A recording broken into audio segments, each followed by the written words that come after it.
welcome. Just want to have a quick, brief exploration of the idea of gratitude.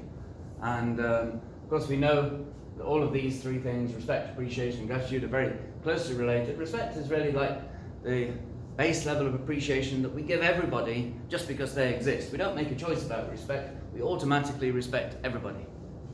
Appreciation and gratitude are extra things that we make choices about. They're personal to us. So what do you appreciate? Think about what's happened in your life over the last week. What do you appreciate and what are you grateful for?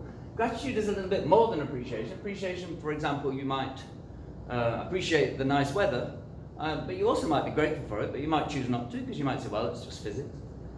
But if someone does something, a kindness for you, then definitely you will feel gratitude, and so you receive something nice and you want to give something back. And we're always expressing gratitude all the time.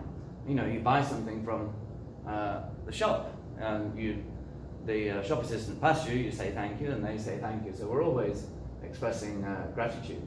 But one of the things that's happened over the last 30 years has been a growth in the study of happiness and what makes people happy. And one of the things that can help is where you're deliberately saying, okay, you sit down once a day and you think, okay, what am I grateful for? And of course in the USA they have this really nice Thanksgiving Day where the young kids come to the front and they say, oh, I'm happy for that, I'm grateful for this, I'm grateful for that, which is really rather nice. And so they take some, in these happiness studies, they take 30 people and they say to you, okay, how happy are you now? And of course, no one can say, if I say I'm happy 3 out of 10 and you say you're happy 5 out of 10, there's no comparison there. You're not saying that you're happy with me or whatever.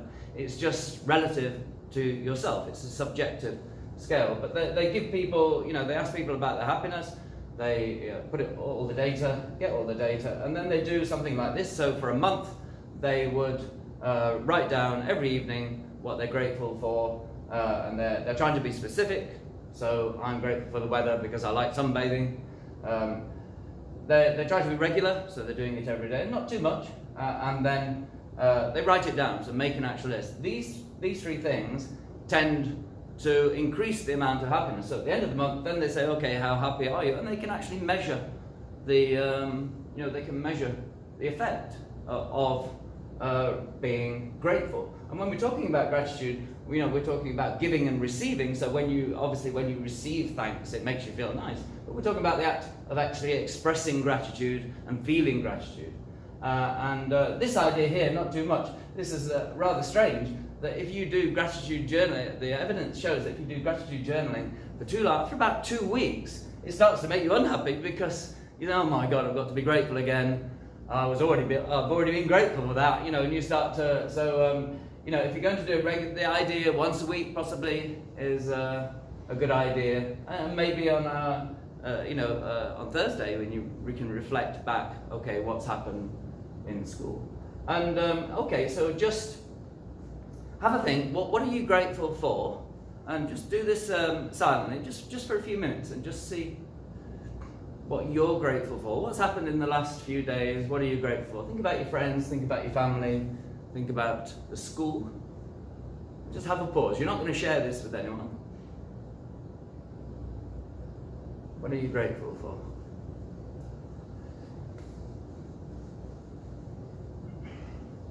Okay, now I'm going to share with you what I'm grateful for, and the reason I'm doing this is just sort of try to expand your idea of what we can be grateful for, because sometimes there's an awful lot of things that we have which are incredible that we experience every day, but because we experience them every day and because they're just sort of normal, then we don't necessarily feel that, we don't necessarily notice them. So for example, the light switch. Have you ever thought when you switch on the light, how many people's hard work has gone in to making that electricity come on? It's quite amazing. Thousands of people are working hard to make that happen. So it's quite an amazing thing. And if I grew up in the 70s in England, we had there were strikes by the workers, and so we spent many evenings just with candles around the house. And not everybody around the world has a reliable supply of electricity. So switching on the light, and just simple things like the chair you're sitting on. aren't we all grateful that the people who designed that chair made it strong? What happened if what would you feel if the leg just suddenly fell off? My God. So, and then somebody's looked at that chair in a catalogue, and somebody's ordered it, and somebody said, yes, this is a nice, safe chair. The table, everything, the beautiful building that we have. Even very simple things like you go across the road and you buy a really nice, beautiful sandwich. Think about that sandwich. The bread, somebody's gone to the field and sowed the seed and then harvested it and looked after the crop, and it's all come together. The drivers bought. There'd be thousands of people that have contributed to that beautiful sandwich. Think of your friends. Think of your family. Think of what about your lunchbox? Who makes that? And is it there? Every day the lunchbox is there, and perhaps we don't always appreciate it. So I'm grateful for this building. It's a beautiful building. I'm grateful for my flat. I'm grateful for the person who pays the salary every month. That's my wages, because I know that it's going in every month exactly. And I've had times in my life where I haven't had that. When I ran my own business, I wasn't sure where the money was coming from. So that makes me feel really good. And think of our co-workers in the school that keep this place absolutely beautifully tidy and clean. Think about the cleaners, the maintenance people, the security guards that smile at us every morning, and how many people are working in the school that help us to keep it so nice. Can we, there are many things that we can be, grateful for. And of course, if you switch on the light, you can just feel that gratitude. Oh yes, thank you. You can just say thank you. It sounds a bit strange. Obviously, you can't go to the electricity company and speak to all the workers and say, oh, thank you for all the work you've done. But there are certain things that we can express in the school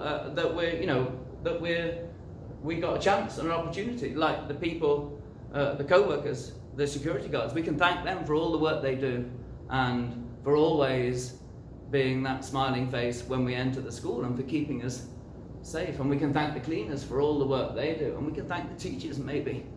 Thank you, sir, for that lesson. Thank you being specific. Or thank you for that extra algebra technique. Now I feel I can solve more equations. Maybe that's a bit unlike. Thank you for that lesson on volcanoes. I didn't realize how much was going on underneath to make it rise up like that.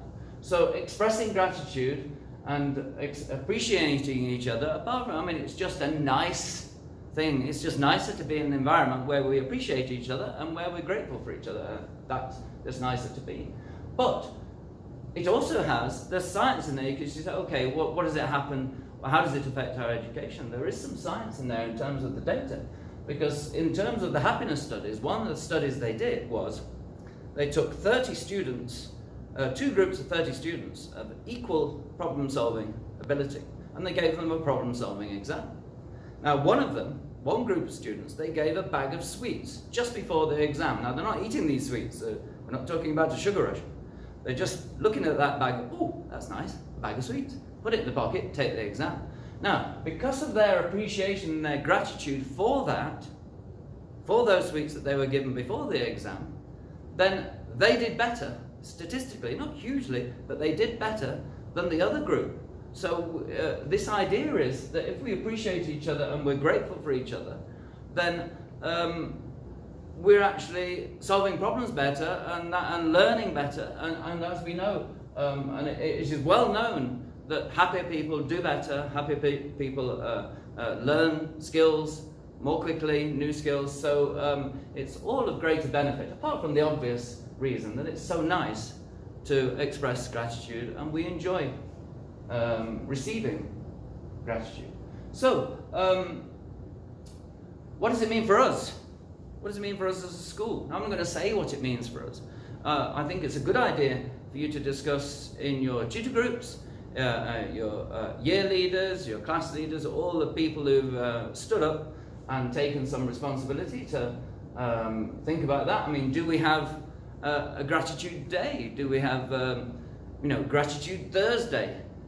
How do we express gratitude? Do we get a Google form out to collect everybody's ideas and then, we act on that?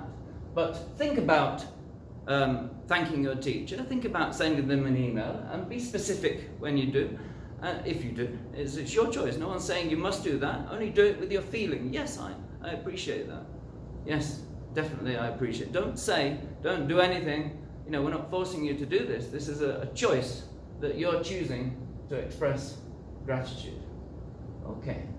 So, have a think about what you're grateful for, and have a think about how, if any, we should express gratitude in the school, whether it's just an individual thing or whether as a class or as a year you're choosing to express in some sort of organized way. Okay. Oh, for sure. Thank you very much.